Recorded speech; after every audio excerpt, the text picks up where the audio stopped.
मेघालय के राज्यपाल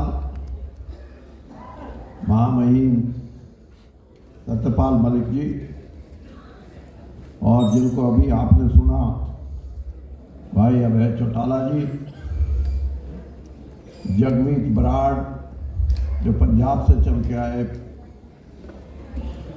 उनको भी आपने सुना, योगानंद शास्त्री जी, और जैसे भाइयों ने बताया कि 130 इस दुनिया के जो मुल्कों से, जाट कौम से संबंधित सभी ये डेलीगेट्स कहिए, एम्बेसडर कहिए हमारी कौम के वहाँ, ये यहाँ उपस्थित, इनका मैं दिल से स्वागत करता हूँ। और क्यों करता हूँ? क्योंकि इन्होंने एक शुरुआत की है और उस शुरुआत करवाने का श्रेय ये दो भाइयों को है। इनको, मेरे को तो ये भी नहीं पता ये भाई है या नहीं है। हाँ, सत्यपाल जी अपने सांसद बैठे थे मेरे साथ,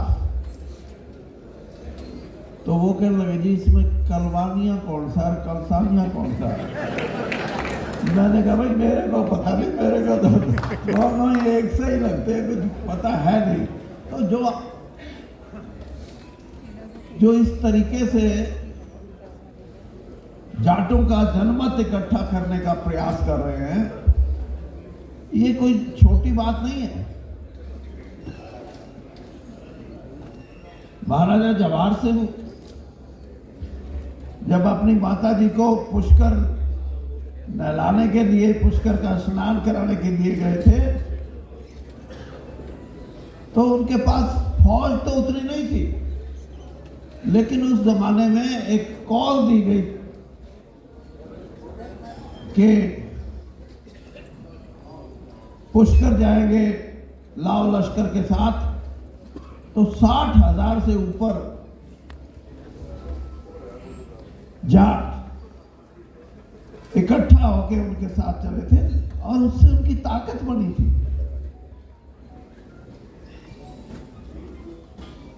और वो ताकत हथियारों से नहीं बनती, तलवार और गोला बारूद से नहीं बनती, वो ताकत लोगों की ताकत होती है, जिसका प्रयास ये दो भाई कर रहे हैं। और इसमें इनको सफलता मिलने के लक्षण नजर आ रहे हैं, मुझे लगता है कि नहीं।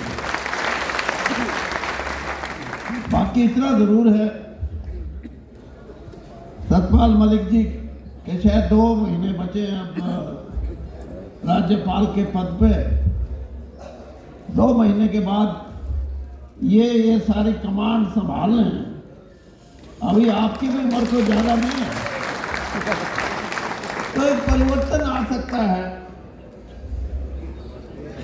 और उस परिवर्तन की जरूरत है इस देश को। इतिहास की बातें तो बहुत साथियों ने बताई,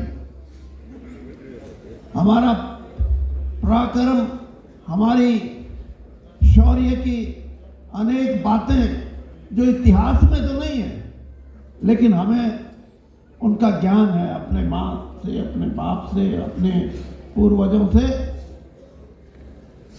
और उसको हमें आगे भी बढ़ाना। इतिहास तो आगे भी लिखा जाएगा तो शायद फिर भी उतना जिक्र हमारा नहीं आएगा,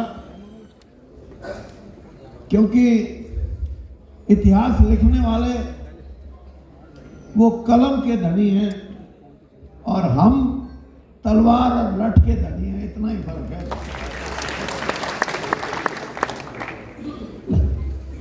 लेकिन ये प्रयास अगर आप करेंगे तो कलम के भी धनी बन सकते हैं और धनी भी बन सकते हैं, जिसमें कलम भी ना हो, लाठी भी ना हो, तलवार भी ना हो, सिर्फ धनी। धनी का मतलब धनवान भी बनने की प्रयास आप कर सकते हैं। और ये प्रयास जब तक नहीं करेंगे, इतिहास में हमारा जिक्र नहीं आएगा, क्योंकि इतिहास में तो उसी का जिक्र आता है या तो धनाढ़ लोग हैं या जिन्होंने शासन किया है, प्रशासन किया है, राज किया है। हमारी तो 2 रियासतें थी आपके राजस्थान में और 5 रियासतें थी हमारे पंजाब में।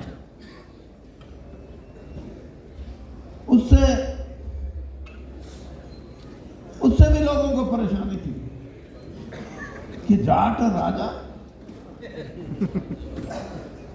तो ये जो भ्रम है लोगों का, इसको तोड़ने का आप जब प्रयास करोगे तो इसके परिणाम निकलने शुरू होंगे। और मैं जब आपके इकट्ठा होने की बात करते हैं यहां मंच से, बहुत से बोलने वाले साथियों ने, इकट्ठा होने का प्रयास आपको अपनी ताकत समेटने का नहीं है, देश की राजनीति में अपनी हिस्सेदारी बढ़ाने का नहीं है, बल्कि आपकी और सबसे बड़ी जिम्मेदारी है। और उस जिम्मेदारी को निभाना जाट कौम के लिए बहुत जरूरी है। याद करो राजा महेंद्र प्रताप को, जिसने 25 साल तक विदेश में बैठ के इस देश की आजादी के लिए अपना सब कुछ न्यौछावर कर दिया। याद करो छोटू राम जी को, जो कभी नहीं चाहते थे कि हिंदुस्तान और पाकिस्तान बने। उनके मन में एक ही बात थी कि मैं कभी, अगर मेरे में इतना सामर्थ्य रहा तो मैं इस देश के टुकड़े नहीं होने दूंगा। आज मैं आपसे ये सवाल भी पूछता हूं कि क्या आप भी धर्मांधता के शिकार हो? क्या आप भी सामाजिक रूप से ये मान के चलते हो कि इस देश में ईर्ष्या का, बैर का एक माहौल पैदा हो? आप कभी नहीं चाहोगे, क्योंकि आपका चरित्र, आपकी संस्कृति, आपका रहन सहन ऐसा है जिसमें आप 36 बिरादरी के साथ मिलकर चलने की आप में क्षमता है। लेकिन लोग हमें अलग करने की कोशिश करते हैं।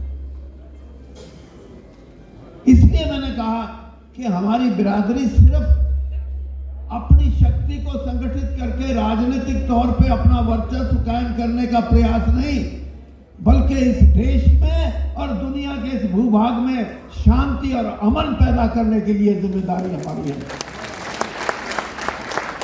अभी भाई अभय चौटाला ने कुछ अपने विचार रखे, कुछ प्रस्ताव की बात करी। मैं भी आपसे ये कहना चाहता हूं कि एक ऐसा प्रयास करें जो दुनिया देखे। और वो प्रयास क्या कि जाट समाज, जिसमें हमारे समाज के जट सिख भाई, हमारे सिरवी भाई, हमारे अंजना भाई, हमारे बिश्नोई भाई और हमारे समाज में जो हिंदुस्तान में बसने वाले मुसलमान जाट 1 लाख की संख्या बना के हम 14 अगस्त को पाकिस्तान आजाद हुआ था, हम 15 अगस्त को आजाद हुए। हम 14 अगस्त को अपने पाकिस्तान के अंदर जो हमारे जाट भाई बैठे हैं उनको भी आह्वान करें कि हम 1 लाख आदमी वाघा बॉर्डर पे आ रहे हैं और तुम भी उधर से आओ 1 लाख की संख्या में, और इस दुनिया को दिखाओ कि हम जात पात की राजनीति, हम जात पात और धर्म की राजनीति से ऊपर उठ के इस दुनिया को, इस एशिया महाद्वीप को, इस दुनिया को एक संदेश देना चाहते हैं। और वो संदेश ऐसा होगा, वो रूस और यूक्रेन की लड़ाई को भी ठंडा करने में सक्षम होगा। ये आपकी ताकत है, ये आपकी ताकत है। कभी भी जाट समाज अपने शौर्य के लिए कभी अभिमान नहीं करता। उसको सिर्फ इस बात का अभिमान होता है कि मैं सामाजिक रूप से शांति और अमन का पहरेदार हूं। यही तो खासियत है कि आपस में कत्ल तक हो जाते हैं, लेकिन जब बैठ के बात करते हैं तो सारे गिले शिकवे दूर हो जाते हैं और फिर उसी तरह का वातावरण हम पैदा करते हैं। और दूसरी बात मैं ये कहना चाहता हूं, ये आप भाइयों से, कि आपने जो ये सम्मेलन किया, ये आपका दूसरा सम्मेलन है और आपने विदेशों में जो हमारे भाई हैं उनको भी इकट्ठा किया। अब इस ताकत को 4 गुना करने का एक प्रयास है जो आपको करना चाहिए। एक तो प्रयास, पहला प्रयास मेरा आपसे ये सलाह है कि हमारी जो जाट वीरांगनाएं हैं, महिलाएं हैं, हमारी बहनें हैं, एक सम्मेलन सिर्फ उनका हो, सिर्फ उनका, उनको तैयार करें हम, और एक सम्मेलन हमारे युवाओं का हो और एक सम्मेलन हमारे नेताओं का हो। बड़ा अफसोस है, मैं तो बात छुपाता नहीं कहीं। आप ये देखते हैं ना, ये या तो रिटायर्ड नेता हैं मेरे वर्गे, एक दो हैं, अबे है अभी एमएलए बने हैं ये दोबारा से, एक बाबूराम जी बैठे हैं वो भी है, और 2-1 चले गए। भाई आप वैसे तो कहते हैं ये राजनेता तालियां बजाएंगे, वोट देंगे, जिंदाबाद मुर्दाबाद, लेकिन आज एक प्रस्ताव पास करो कि जो नेता जनप्रतिनिधि हैं, चाहे वो किसी भी पार्टी के हैं, वो जाट होने का अगर दावा करते हैं, जाट के नाम से अगर राजनीति करते हैं, तो इस वक्त में क्यों नहीं आते?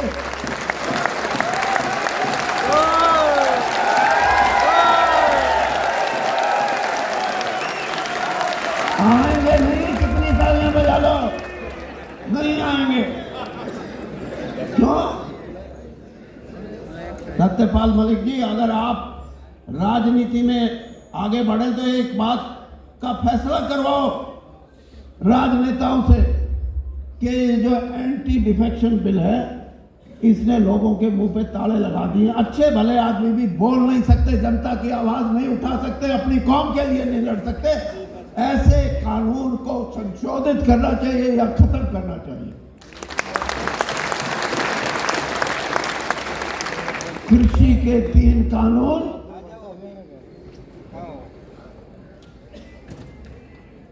संवैधानिक पद होते हुए हमारे भाई सत्यपाल मलिक ने जो करके दिखाया है, अभी रुको जल्दी ना करो, मेरी बात तो पूरी होने दो। सत्यपाल मलिक जिंदाबाद, सत्यपाल मलिक जिंदाबाद, सत्यपाल मलिक जिंदाबाद,